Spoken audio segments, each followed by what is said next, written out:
Iran ইস্যুতে যেন দিন দিন কোণ ঠাসা হয়ে পড়ছে যুক্তরাষ্ট্র। ইরানকে দমাতে নানা ধরনের নিষেধাজ্ঞা দিয়েই যাচ্ছে যুক্তরাষ্ট্র, যাতে ত্যক্ত বিরক্ত হয়ে পড়েছে অন্যান্য দেশও।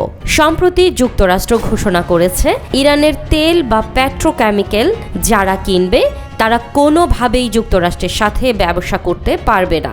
অর্থাৎ ইরানের মিত্ররা যুক্তরাষ্ট্রের শত্রু হিসেবে গণ্য হবে।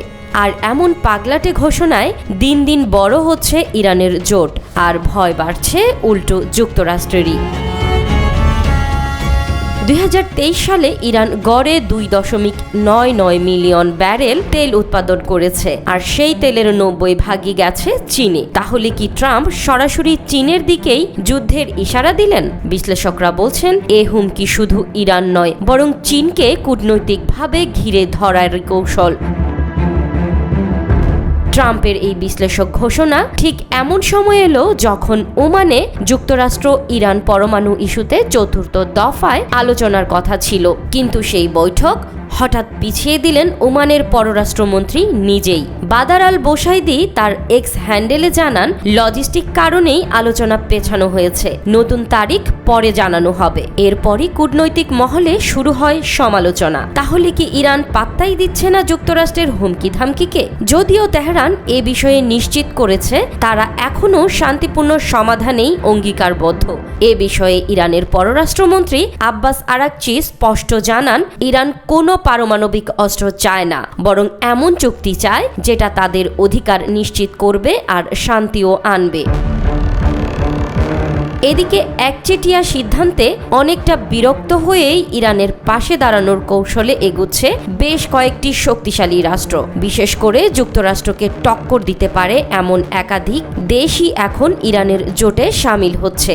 যুক্তরাষ্ট্রের সমস্যা ইরান, তাহলে ইরান থেকে পণ্য আমদানি না করতে অন্য দেশকে কেন চাপ দিবে ট্রাম্প প্রশাসন? এমন প্রশ্নের উত্তরে বেরিয়ে আসছে স্রেফ ট্রাম্পের একঘেয়েমি সিদ্ধান্ত। আপাতত চীন, রাশিয়া, উত্তর কোরিয়া ট্রাম্পের মোরলীপনা মানতে নারাজ।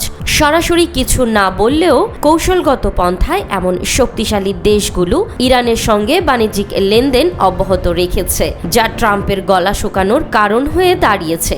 এদিকে মধ্যপ্রাচ্যও ইরানকে কৌশলগত সমর্থন করছে।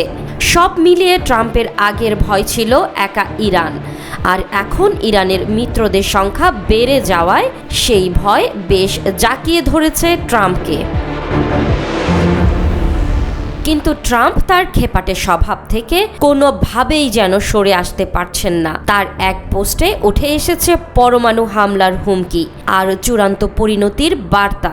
এমনকি তিনি চান ইরান যেন বিদেশ থেকে এনে ইউরেনিয়াম ব্যবহার করেন, তবুও নিজে উৎপাদন না করে। এসব শর্তকে ইরান অপমানজনক নয়, বরং সার্বভৌমত্বে হস্তক্ষেপ হিসেবে দেখছে। বিশ্লেষকরা বলছেন, ট্রাম্পের এই হুমকি দুটি বিষয়কে স্পষ্ট করে দেয়। এক, তিনি ইরানের অস্ত্র তৈরিতে বাধা দিচ্ছেন, অন্যদিকে তিনি অর্থনীতিও থামাতে চান। দুই, তিনি চীনকে চাপে রাখতে চান। কিন্তু এত কিছু করেও লাভ হচ্ছে না কারোরই, বরং আলোচনা যেখানে যাচ্ছিল সেখান থেকে এক ধাপ পিছিয়ে গেল।